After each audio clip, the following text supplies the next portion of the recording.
Today we're gonna show you the quickest, easiest, and cheapest way to go from this to this. You know, your car isn't actually clean until you can eat off your engine. Trav, are you gonna eat this sandwich?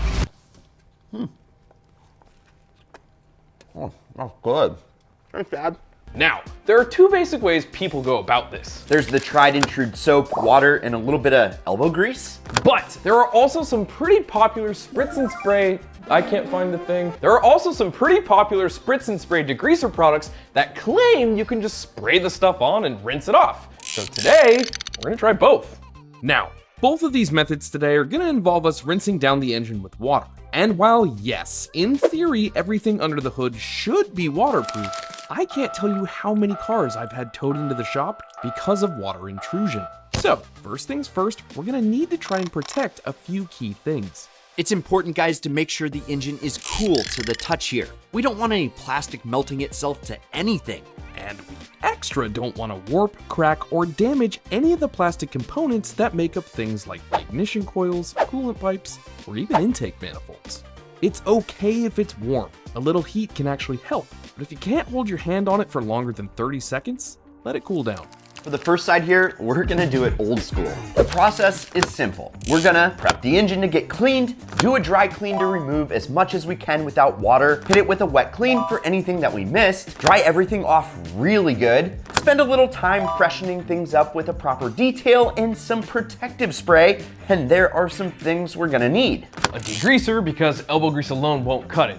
Some cleaning wipes, a mix of soft brushes, a toothbrush.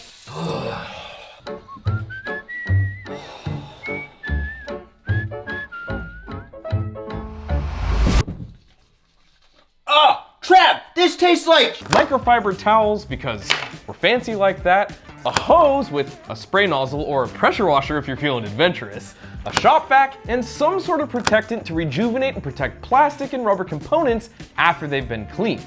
With the engine cooled down, the first thing we're gonna do is disconnect and remove the battery. The only shock we're looking for today is from seeing how clean the engine is. You can make the argument that it's for safety of you and the car, but the real reason here is we want to clean up both the battery tray and the battery itself. That being said, isolating the battery, even if it's a pain to get to, is cheap insurance to protect against accidentally shorting something out. Okay, before we move on to covering things up and hitting it with soap and water, we're going to dry clean. And don't overthink this, guys. We're going to try and remove as much dirt and dust here as possible without using water.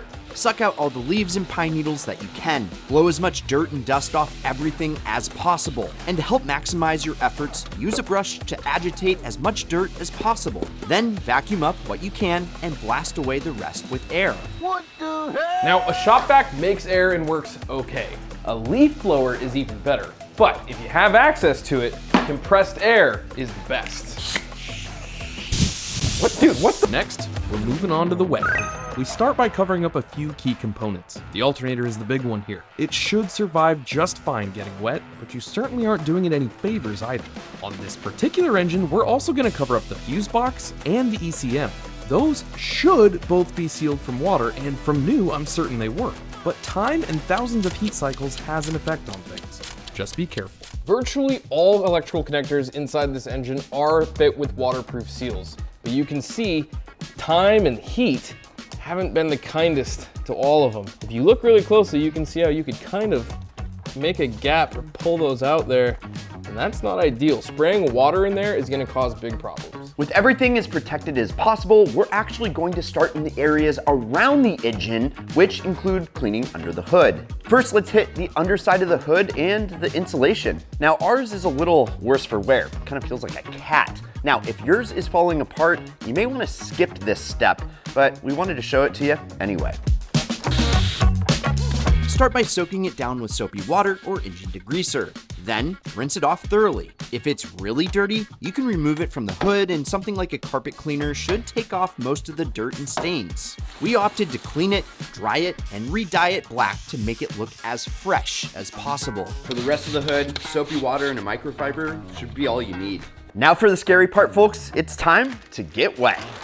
Okay, really don't overthink this. Your car and its engine are designed to work in wet conditions. They'll be paranoid, just pay attention to what you're doing. Try not to spray any electrical connectors directly, and when it comes time to rinse everything, use a low pressure shower setting on a garden hose, and not a pressure washer or anything that'll promote pushing water into places it doesn't belong. Spray it down, let it soak for a minute, grab your brushes and start scrubbing. Use the soft brush for larger areas and the toothbrush for those hard to reach molars. It's like dental care, but for your car. Okay, so now the majority of the dirt is gone, so now we'll clean it even more by drying it. Drying the engine not only prevents water spots, but it gives you the opportunity to pick up any dirt that got missed in the last step. Anytime you have a really tough spot to reach, you know, those nooks and crannies, take a toothbrush or a wire and put it over your microfiber and just go to town. Now with the engine completely dry, it's time to add some protection to all the plastic and rubber under the hood. Two benefits to this. One, everything is going to look way cleaner. And two, this product actually conditions rubber to prevent it from drying out and cracking in the future. It's like a moisturizer for your engine bay. Oh God. Oh, lotion.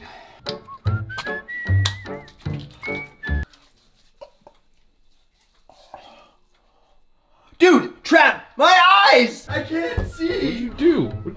I can't see. Put this on your face? It's lotion. You freaking idiot. So you're gonna put a little on the applicator, you're gonna rub it on anything vinyl or rubber or plastic and let it sit between 10 and 31 minutes.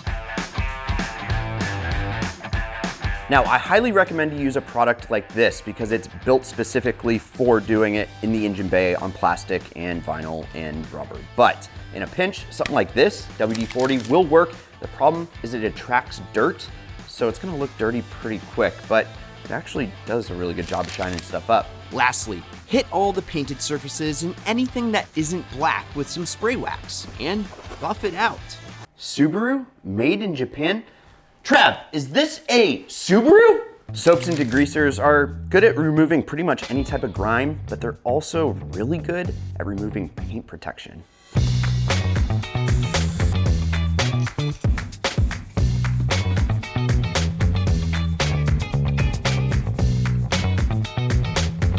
So, there we have it. The engine looks great, or at least this side does. So, let's see how this stuff works.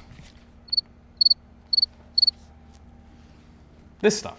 There are plenty of products on the internet and your local auto parts stores that claim to do what took us half an hour on that side in 10 minutes or less by just spraying it on and rinsing it off.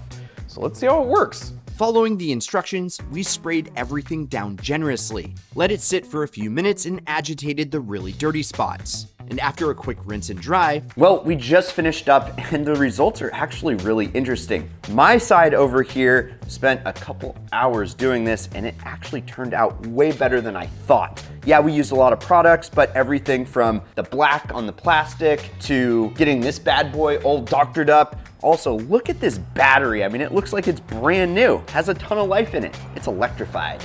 Yeah, but I spent like 2 minutes tops on my side, and to be completely honest, it's basically just as clean as that one. That being said, if you want a perfect result, Brad's method definitely gets it a little cleaner, definitely shinier, it's probably better protected. This was sort of quick and dirty. I'm wondering though, if the best solution is kind of a hybrid between both methods. Maybe using the spray-on cleaner and agitating and then protecting with wax and everything else. If that's something you guys want to see, let us know down in the comments. Did we screw it up by putting all that water on the engine and not starting it? Are you sure? Yeah. Woo! Nice! Half and half, baby! Oh, my side looks so much better than his. Guys, as always, thanks for watching Ideal. If you enjoyed the video, hit that like button. Also subscribe if you're new because we have a whole bunch more content coming with this car, this guy, and your boy Brad. So go check out a couple of our other videos up here. I'm Brad, that's Trav, this is Ideal, and promise me one thing, keep living the ideal lifestyle.